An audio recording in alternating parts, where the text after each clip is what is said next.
2015 Plainfield Township Park District Board of Commissioners Workshop is called to order at 6 p.m. Roll call. Harris. Yes. Hurtado. Ludeman. Here. Newton. Here. Foley. Yes. Pulaski. Stein.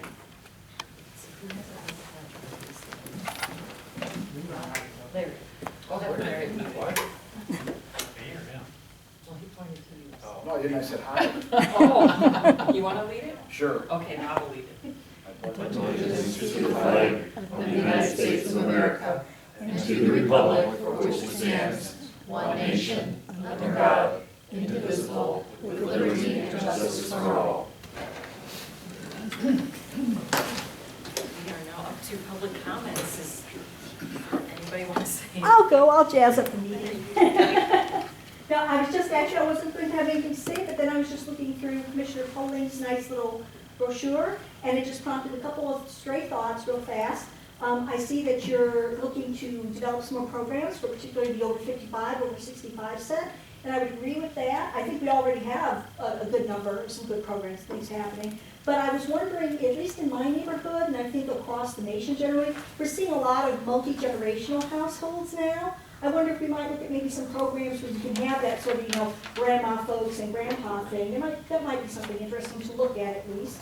And then I was looking at your ideas about the daffodils, which I agree with. They're lovely. If any of you have ever gone out to the places that have them, like Morton Arboretum with its daffodil blade, terrific, thing. Crocuses will also do a lot of naturalizing too, and are cheerful. There are lots of things that Yeah. we could choose. It's just one. Yeah, and then the only other thing I would say, as kind of a wackadoo tree hugger who doesn't, put poisons in the yard and everything, maybe if we could look at doing some more bee and butterfly attractors, a little more of these, milkweeds, that kind of stuff, that might add to encouraging those to keep living and keep our food chain going.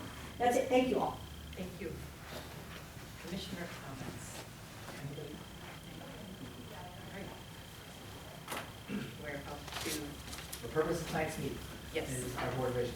So obviously staff did a visioning session as a whole and individual interviews today with the two gentlemen, Todd from Design Perspectives and Tom Donlin from Greenplay. So they're the two consultants. Todd's the lead with Design Perspectives that we contracted with. Greenplay is one of the consultants that is subcontracted or in agreement with to go through our master plan. So at this point, I'm going to turn it over to Todd, and he's going to take us through the rest of the night.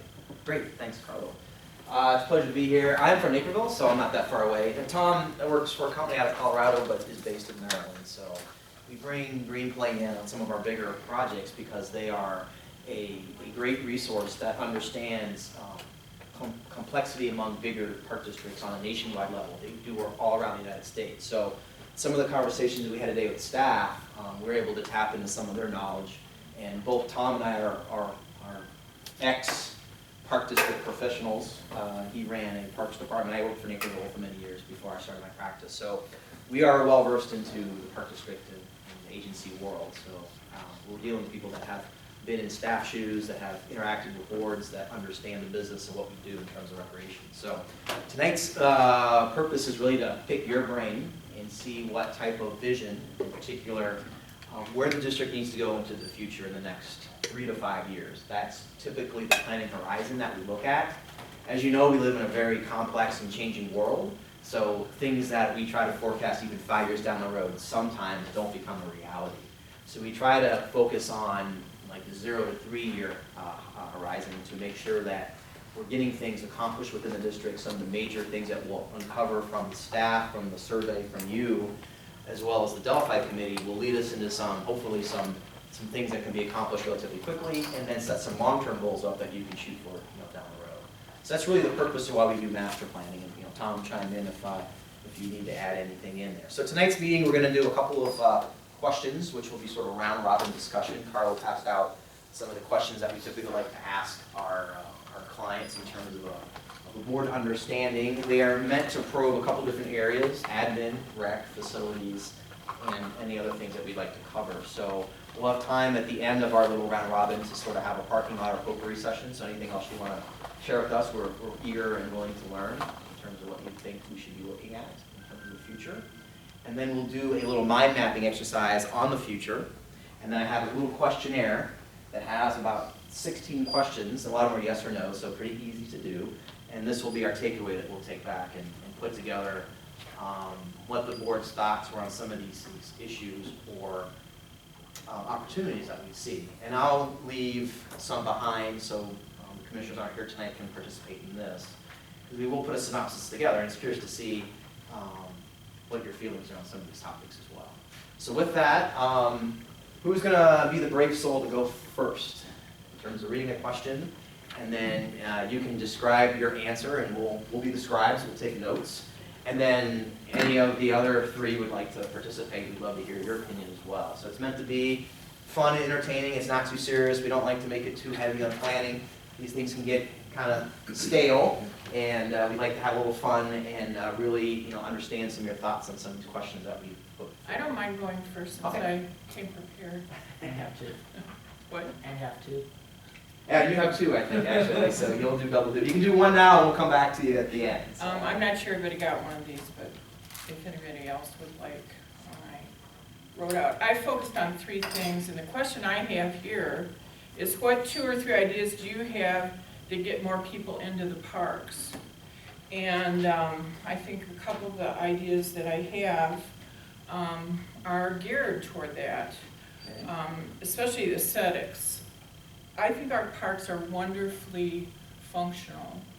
I don't think they're, on the whole, beautiful. And I don't think they draw us in with the seasons. And I would love to see lots of horticultural things, blooming shrubs, lots of perennials, color that would just make us happy in the spring, that would make us feel, we see the fall colors, and those are wonderful. I love our trees, but I would love more. And so I'm proposing a daffodil program where we would work with the subdivisions and try to get them on board, because I think when you partner up and they invest in their park, that they feel more a part of it and want and care more about it. So I think if we could get them to help us put daffodils, which would, you put in a few daffodils, and next year you have double. Next year you have maybe triple if you're lucky. So it's an investment as well. And so I think color in the parks is one thing. Another thing is, I think while we do have a wonderful program here for retired seniors, I really think we can get more seniors, not just in the parks, but in this building and in the parks, if we focus on some of the other demographics of seniors. So those are my 2 ideas I want to talk about at this point. Okay. Yeah. So what do other folks have to say on that particular topic about how to get more people in the parks? One thing that I'm sure Tom hears as well is you as commissioners drive by your parks and you probably see maybe not as many people in there as you hope to. There is a trend in the industry that people are spending obviously more time inside. They look for indoor recreational opportunities over outdoor recreational opportunities. So a lot of our clients are sort of frustrated with not getting people in those park spaces like they used to, particularly when you're investing your limited resources as far as money into playgrounds or trails or benches or horticultural experiences. And you may see 1 or 2 people walking on that trail on a beautiful sunny day, and where are all the people? How do we get these people to re-engage back into those park spaces that we as an industry really love and want to take care of? So it is an issue that we have seen on a regular basis, and that's why I put it on there, because you as the elected officials do have some say into the budget spending and some of the priorities of the district. And that's one of our missions, is to get people outside and engaged into outdoor recreation. But what are some of your thoughts in terms of how we do that? So landscaping, horticultural experiences, adding more color, more interest, focus on some other demographics. What are some of the other ideas? I think for me, excuse me, to add on to what Mimi said, because I agree that the number of locations are great, but it's taking that next step and that next level of making them more functional, more usable. Perhaps there's some of the equipment that needs to be updated, or if some of the equipment needs to be painted, or just, for lack of a better term, spruced up just to get people excited to get back to the parks, especially coming off of winter. It'd be nice for them to see the parks in a good way to start the spring and the summer season off.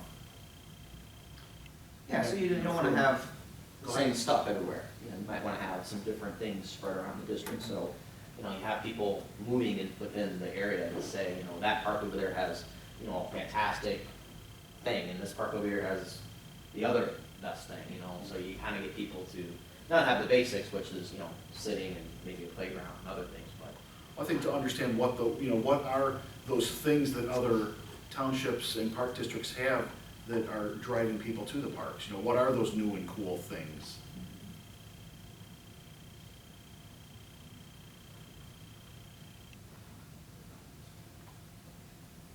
Okay.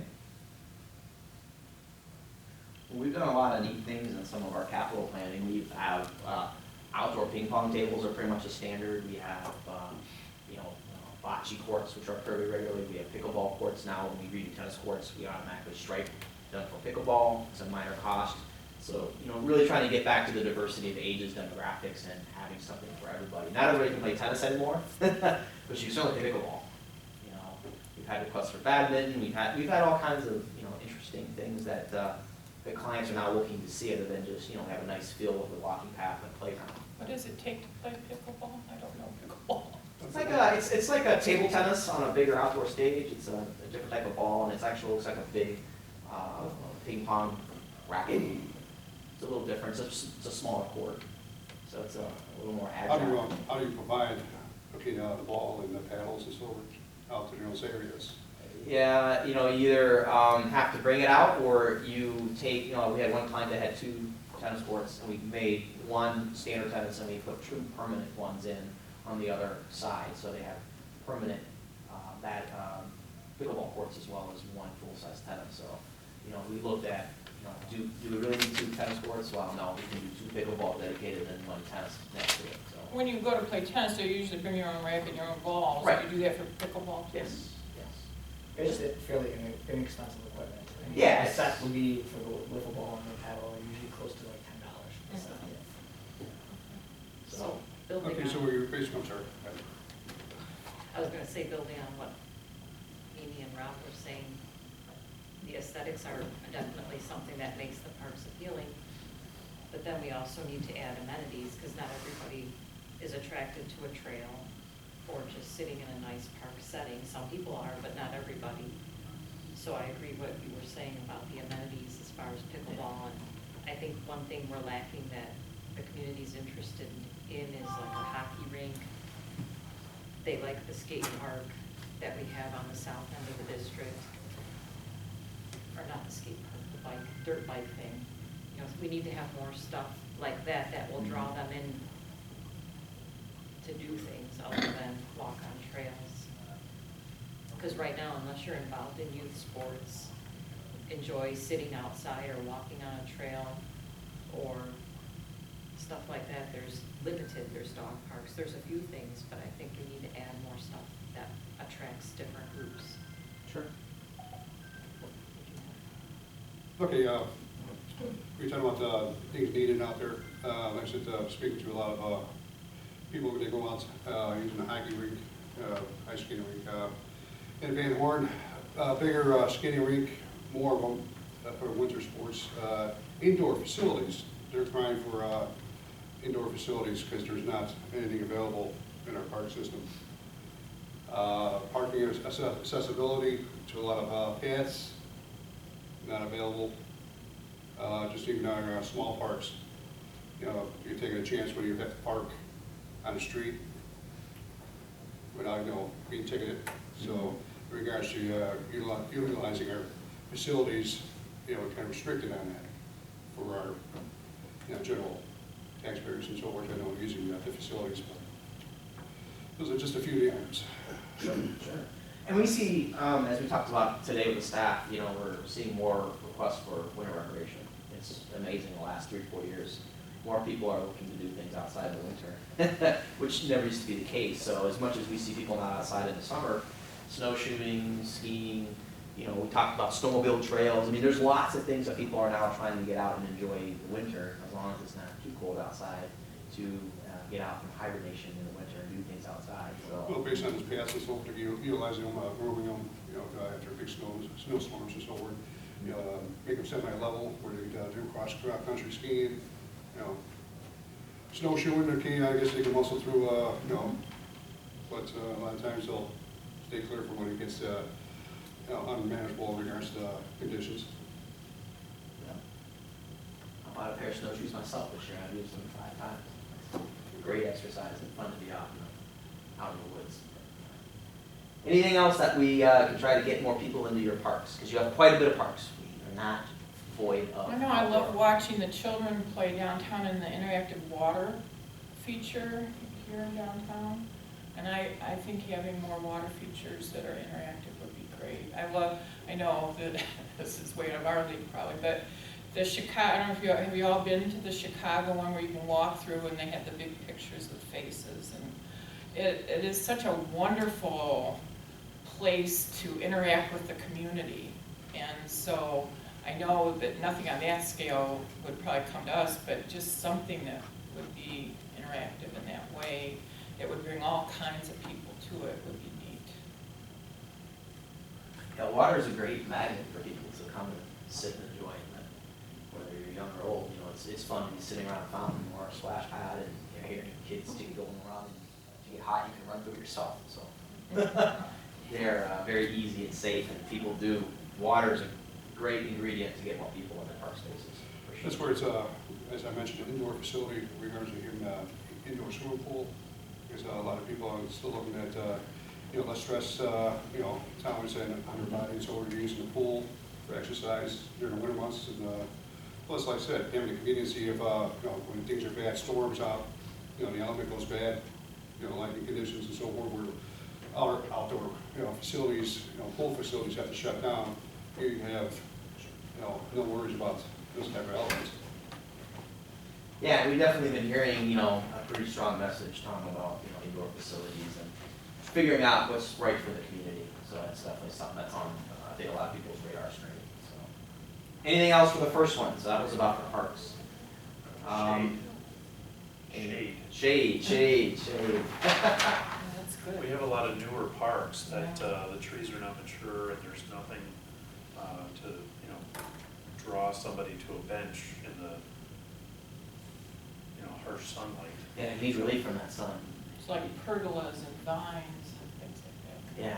Yeah, I mean, I know, when we do our parks, we pretty much have always now including some type of shade structure, whether it's fabric or metal or wood, just because so many people are concerned about being exposed out to the sun and all the health issues with that. So definitely, if you don't have a lot of tree canopy, something that will make people stay in the park longer. If it's not, because it can get hot out there in the sun here.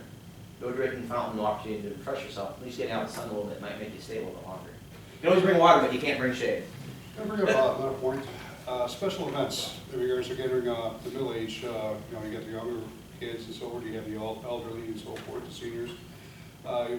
We need to provide a little more service, you know, in between, you know, the groups, you know, in regards to, you know, either small concerts or, you know, little fests, you know, some, you know, specialty varieties to bring people to the parks. I think we talked about that today. You guys don't have your own dedicated big event that the park district puts on. Correct me if I'm wrong, is that true? Just our picture. Okay. Like, you know, in terms of having a major special event? Multi-day. Yeah, no.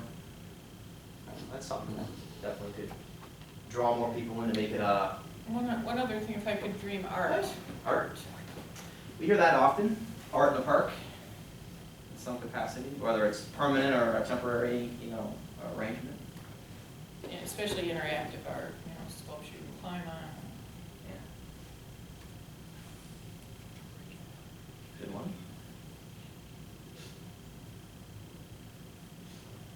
Don't worry, I can read my handwriting, so if you're ready. That looks like chicken scratch, but I'm a good scribe.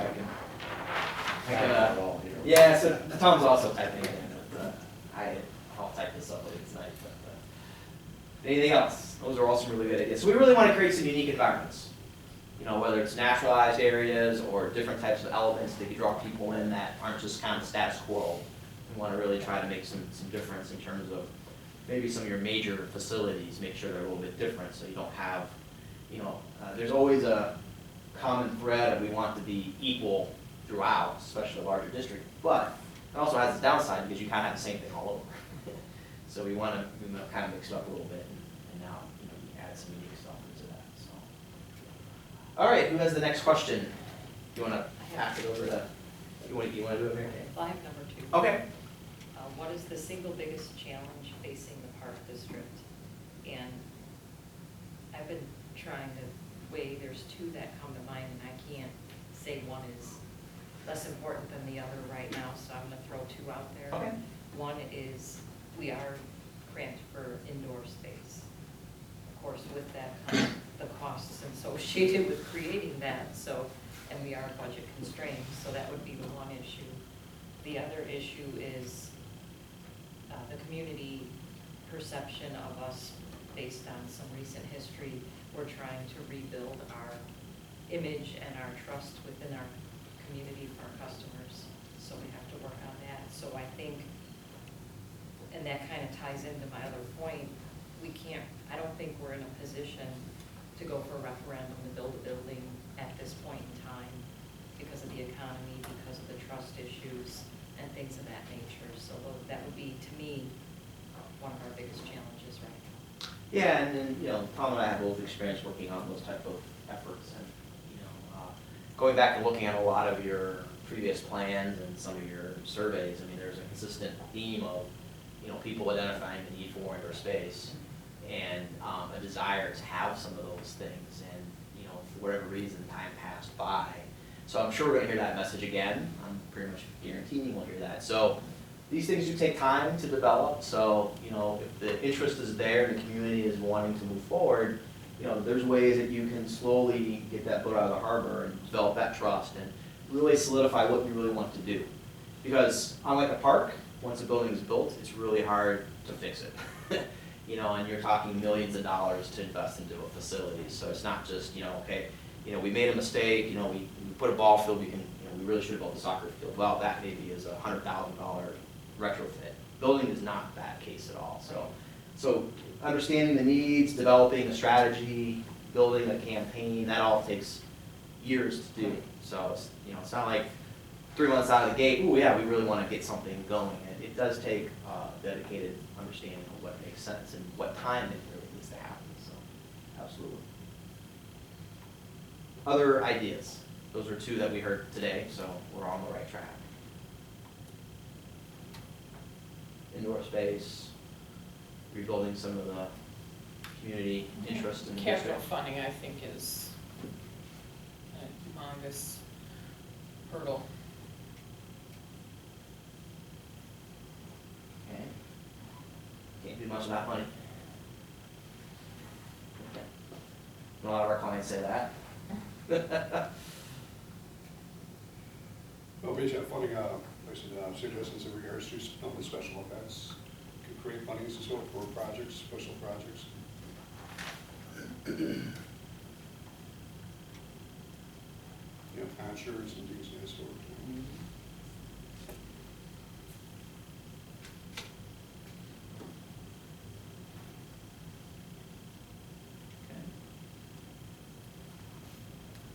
Anything else?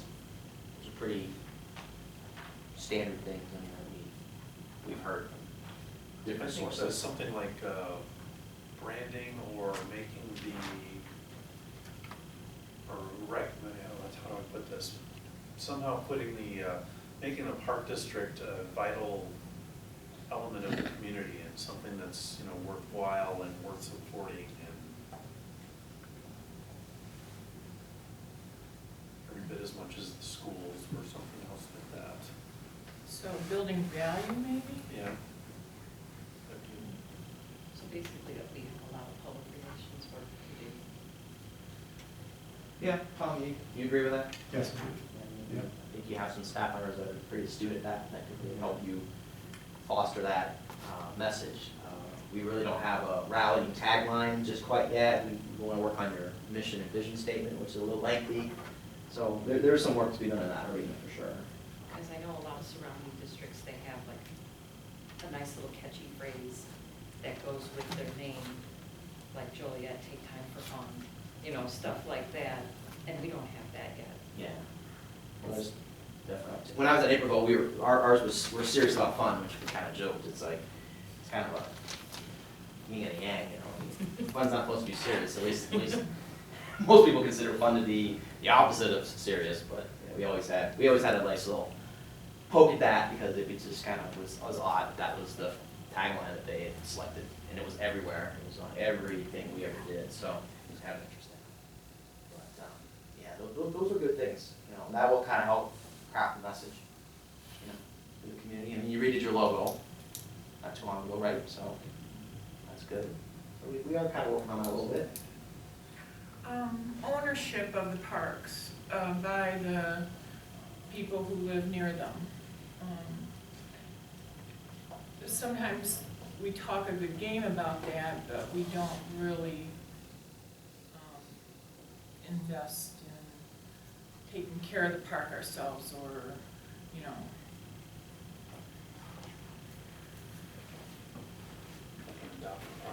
There you go. Yeah, well, yeah, but more just on a personal level, you know, like, so I live in a certain subdivision, and that subdivision has a park, 2 parks actually, and do, you know, when I walk around, do I pick up a trash when I see it? Do I call up when I see something needs to be fixed? You know, are you invested in making your park a really beautiful, good, safe place for your children and everybody, you know, that kind of thing? Yeah. It's more or less taking pride of your part. Yeah, Yeah. pride. Pride's good. Pride's good. Well, maybe you can have a Pride Day. You can do a district-wide Pride Day where you. What's so funny? You wanna So start we used to, that, or, it was the 3rd Saturday in May, and it was Really, Park really Pride. jazz it up, you know? And it was volunteers from throughout the community, and it's something that, Also, So it's an old idea coming around again? it was just. getting more volunteers to support, you know, the parks, and less sponsorships, you know, from outside corporations.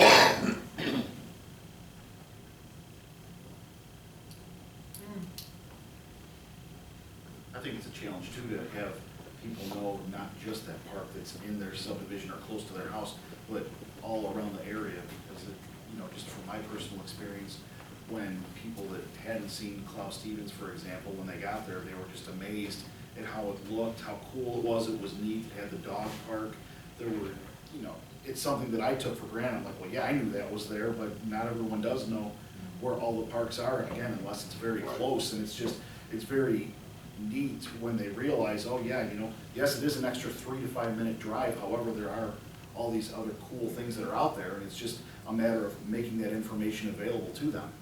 Yeah, I think we also mentioned, you know, I talked to Carlos about it, possible getting some kind of postal address on these locations, so people could, you know, punch it in GPS, you know, and find these locations in these parks, you know, these multiple park areas that we have. They do have addresses, we would just have to put the signs up. It's very hard to read the map in Yeah, if you could work Brochure. something out with the post office, you get some kind of a firmed up address, these locations, you know, it would help. They do, they all have addresses.